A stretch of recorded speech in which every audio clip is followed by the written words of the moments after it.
स्थानिक स्वराज्य संस्थांच्या निवडणुका अजूनही टांगणीलाच. सुप्रीम कोर्टातली सुनावणी आता शुक्रवारी. सुप्रीम कोर्टाकडून निवडणूक प्रक्रियेला स्थगिती नाही. मुंबई महापालिकेमध्ये महायुतीला आव्हान देण्यासाठी मवियाला मनसेची गरज. 2024च्या विधानसभा निकालांनुसार 22 प्रभागांमध्ये मनसेच किंगमेकर.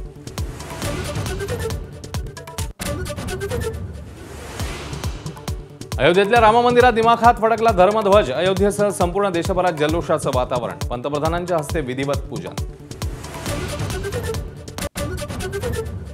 शतकानुशतकाची जखम आज भरून निघाली. आता रामाला काल्पनिक मानणारी मानसिक गुलामगिरी संपवून टाकू. पंतप्रधान मोदींची धर्मध्वजा फडकावल्यानंतर ग्वाही. सिडकोच्या घरांच्या किमती कमी करण्यासाठी आज उपमुख्यमंत्री एकनाथ शिंदेंची बैठक. हिवाळी अधिवेशनात घरांच्या किमती कमी करण्याचं सरकारने दिलं होतं आश्वासन. बैठकीला शशिकांत शिंदे, विक्रांत पाटील उपस्थित राहणार. नवी मुंबईतल्या वाशी बाजार समितीत शेवग्याच्या शेंगांना 400 रुपये किलोचा दर. आवक घटल्यानं भाजीपाल्याच्या दरांवर परिणाम. इतर भाजीपाला 150 रुपयांच्या वर.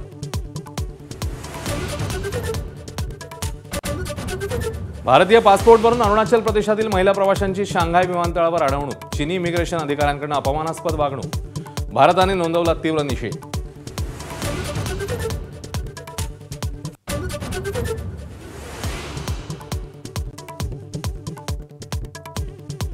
गुवाहाटी कसोटीवर दक्षिण आफ्रिकेची मजबूत पकड. दक्षिण आफ्रिकेचं भारतासमोर 549 धावांचं लक्ष्य. तर भारतीय फलंदाजांचा पहिल्या डावामध्ये फ्लॉप शो.